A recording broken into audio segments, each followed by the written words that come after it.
भी अपने कैमरे में सब कुछ रिकॉर्ड कर रहा था। तभी वहाँ पर एक बहुत बड़ा गॉडजिला आ जाता है। वो यूरेनियम को स्मेल करते हुए यहाँ आ गया था। वो गॉडजिला इतना बड़ा था कि उसे देखने के बाद सभी लोगों की आंखें फटी की फटी रह जाती है। लेकिन जैसे ही वो गॉडजिला बॉम्ब के करीब पहुँचता है, जनरल बॉम्ब को ब्लास्ट कर देने का ऑर्डर देते हैं। ये सुनते ही कीको ब्लास्ट करने वाले डिवाइस को डिस्ट्रॉय करने के लिए भागती है, लेकिन सा उसे पकड़ लेता है और बॉम्ब ब्लास्ट हो जाता है। बॉम्ब इतनी जोर से फटता है कि गॉडजिला का नामो निशान खत्म हो जाता है। उसके मरने से कीको को बहुत बुरा लगता है, क्योंकि उसका मानना था कि उसे भी जिंदा रहने का उतना ही हक है जितना कि इंसानों को है। वहीं प्रेजेंट टाइम में केंतारो सा से पूछता है कि हम कोरिया क्यों जा रहे हैं, मेरे डैड तो अलास्का में गायब हुए थे। जिस पर वो उसे बताते हैं कि हिरोशी के बाद अगर कोई मेरा दोस्त है तो वो डूहू है, जो कि कोरिया में है, जिसकी हमें जरूरत भी है, लेकिन कोरिया पहुंचते ही हम पकड़े जा सकते हैं, इसीलिए हमें इन टेप्स को फेंक देना चाहिए। मेई के लैपटॉप में उन टेप्स की कॉपी थी, इसीलिए वो लोग उसे समंदर में फेंक देते हैं। लेकिन जब वो कोरिया के पोर्ट पर पहुंचते हैं तो उनके पास पासपोर्ट न होने की वजह से उन्हें पकड़ लिया जाता है। कोरियन पुलिस उन्हें पकड़कर अपने साथ लेकर जा रही थी, लेकिन तभी एक पुलिस ऑफिसर दूसरे पुलिस ऑफिसर को मारकर वैन में बंद कर देता है।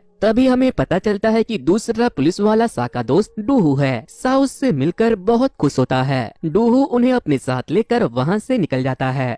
वहीं मुनार्च तक ये खबर पहुँच गई थी कि सा कोरिया भाग गया है। इधर डूहू उन्हें एक प्लेन यार्ड में लेकर जाता है, जहाँ पर पड़े एक पुराने प्लेन से वो लोग अलास्का जाने वाले थे। डूहू उन्हें उस प्लेन में बैठाकर कोरिया से अलास्का के लिए निकल जाता है। मैं अपने लैपटॉप से ये पता लगाने की कोशिश करती है कि हिरोशी का प्लान अलास्का में कहाँ गायब हुआ था। वो लोग उसी जगह पर जाने का डिसाइड करते हैं। वहीं दूसरी तरफ हम 1954 में कीको को अभी भी बहुत दुखी देखते हैं। बिली उसे समझाने की कोशिश करता है। तभी सा वहाँ आकर उसे बताता है कि जनरल ने हमें ढेर सारे पैसे देने की बात कही है, अगर हम उनके लिए ऐसे और भी टाइटन्स को ढूंढते हैं तो। सा उनसे कहता है कि मुझे पैसों का कोई लालच नहीं है, तुम दोनों मेरे बहुत अच्छे दोस्त हो, तुम बताओ कि हमें क्या करना चाहिए। जिस पर वो लोग मुनार्च से झूठ बोलने का डिसाइड करते हैं। इधर प्रेजेंट टाइम में डूहू अपना प्लेन लेकर अलास्का पहुंच गया था, लेकिन तभी वहां पर एक बहुत बड़ा स्ट्रॉम आने लगता है, जिससे पूरे प्लेन में टर्बुलेंस होने लगता है। जिसके बाद सा खुद प्लेन चलाने के लिए बैठ जाता है, क्योंकि वो एक बहुत ही अच्छा पायलट था। वो केट से पानी के बोतल सामने डैशबोर्ड पर रखने को कहता है। केट ऐसा ही करती है, जिसके बाद सा बोतल को देखते हुए उस प्लेन को सीधे एक पहाड़ पर लैंड करवा देता है। उसकी लैंडिंग से सभी के होश उड़ जाते हैं। इसके बाद वो लोग वहाँ से उतरकर पैदल आगे बढ़ने लगते हैं। तभी उन्हें उस जगह पर उस जहाज का मलबा मिलता है जिस पर से हिरोशी वहाँ आए थे। उस प्लेन के सभी लोग मारे गए थे,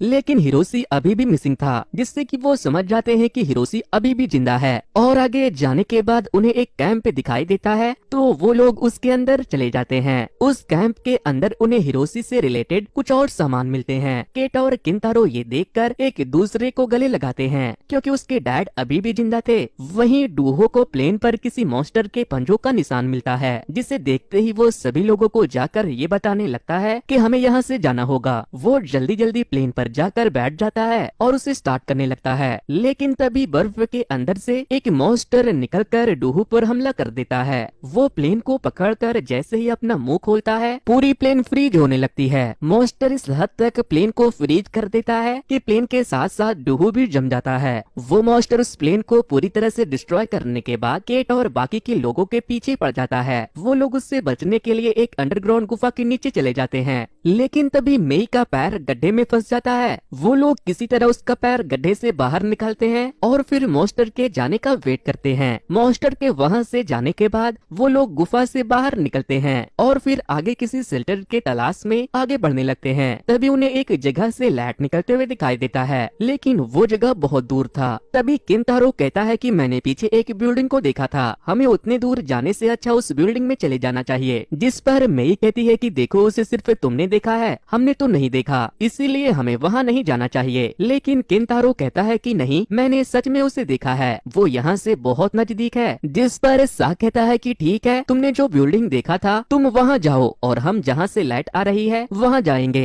हमें से जिसे भी कोई हेल्प मिलेगा वो दूसरे के लिए हेल्प लेकर आएगा। जिसके बाद किंतारो अकेले वहाँ से चला जाता है और सा, मेई और केट एक साथ उस लाइट की तरफ निकल जाते हैं। अब हमें ओटा का सीन दिखाया जाता है, जहां हम बारस नाम की एक साइंटिस्ट को धूप सेकते हुए देखते हैं। तभी उसके वैन में पड़े एक डिवाइस से कुछ सिग्नल मिलने लगती है, जिसके बाद वो मोनार्च के हेडक्वार्टर में मोनार्च के असिस्टेंट डायरेक्टर वर्टिगो को कॉल करती है और उसे बताती है कि मुझे एक बहुत ही वियर्ड रीडिंग मिल रही है। वहीं दूसरी तरफ हम वर्जीनिया में मोनार्च के ऑफिस में वर्टिगो को देखते हैं। बार्नस उसे बताती है कि हमें 13 हर्ट्ज के गामा रेडिएशन सिग्नल मिले हैं। वर्टिगो उससे पूछती है कि ये रेडिएशन कहां से आ रहे हैं, जिस पर वो बताती है कि ऐसे रेडिएशन बस स्पेस में मौजूद किसी ब्लैक होल के अंदर से आते हैं, लेकिन इस बार ये अलास्का से आ रहे हैं। और पिछली बार जब ऐसे रेडिएशन का सिग्नल मिला था तो गॉडजिला ने हम पर अटैक किया था। अब हमें वापस से अलास्का का सीन दिखाया जाता है, जहां मेई की हालात बहुत खराब होने लगती है। उसके पैर सुन होने लगते हैं क्योंकि उसके पैर गड्ढे में गिरने के बाद भीग गए थे। मेई का चलना बहुत मुश्किल हो रहा था,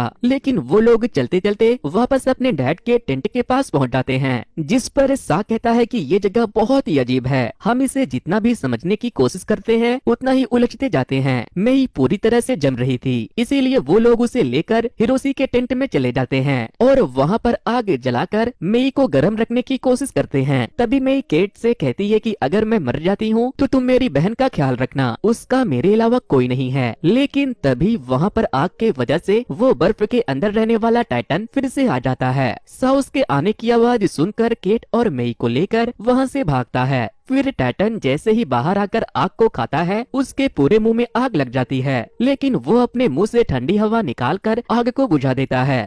वहीं दूसरी तरफ टीम वर्टिगो को एक ऑनलाइन वीडियो कॉल करता है और उसे बताता है कि हमें बिली रांडा के फाइल्स को ढूंढना चाहिए, क्योंकि वो कुछ ऐसा जानता था जिसे हम नहीं जानते। इधर अलास्का में केंतारो को उसके डैड दिखाई देते हैं। वो उनके पीछे जाता है तो वो एक बेस कैंप के पास पहुंच जाता है और उसके डैड गायब हो जाते हैं, लेकिन उसे वहाँ पर एक कम्युनिकेशन डिवाइस मिल जाता है जिससे वो मदद मांग लेता है। इधर बर्फ के अंदर रहने वाला टाइटन वहाँ से चला गया था, लेकिन वो किसी टाइम भी वापस आ सकता था, इसीलिए सा प्लेन के फ्यूल को अपने पास छिड़क देता है ताकि जरूरत पड़ने पर वो आग जलाकर मॉन्स्टर का ध्यान भटका सके। तभी एक बार फिर से वो मॉन्स्टर जमीन के अंदर से निकलता है। वो केट और मेई के पीछे भागने लगता है। इसी बीच केंटारो हेलीकॉप्टर से मदद लेकर वहाँ पहुँच जाता है, लेकिन मॉन्स्टर अभी भी उन लोगों के पीछे पड़ा था। तभी मेई भागते भागते नीचे गिर जाती है और वो मॉन्स्टर अपने मुंह से हवा निकालकर उसे जमाने लगता है, लेकिन मेई खुद को उससे बचाने के लिए अपना बैग आगे कर देती है, जिससे कि उसका बैग फ्रीज होने लगता है। इसीलिए साहू से बचाने के लिए वहाँ पर आग लगा देता है, जिससे कि वो मॉन्स्टर आग की तरफ बढ़ने लगता है और वो तीनों हेलीकॉप्टर में बैठकर वहाँ से सही सलामत निकल जाते हैं। वहाँ से जाते हुए सा एक बहुत बड़े गड्ढे को देखता है जिसके अंदर से रोशनी निकल रही थी। फिर हेलीकॉप्टर में केंटारो केट को बताता है कि मैंने जिस जगह से मदद मांगी थी वहाँ पर मुझे डैड के सुराग मिले थे, मुझे यकीन है कि डैड अभी भी जिंदा है। तभी सा मेई के लैपटॉप को निकालता है तो वो पूरी तरह से जमकर खराब हो गया था। फिर जब उनका हेलीकॉप्टर लैंड होता है तो टिम उन लोगों के सामने खड़ा था। टिम उन लोगों को पकड़कर अलास्का से बाहर भेज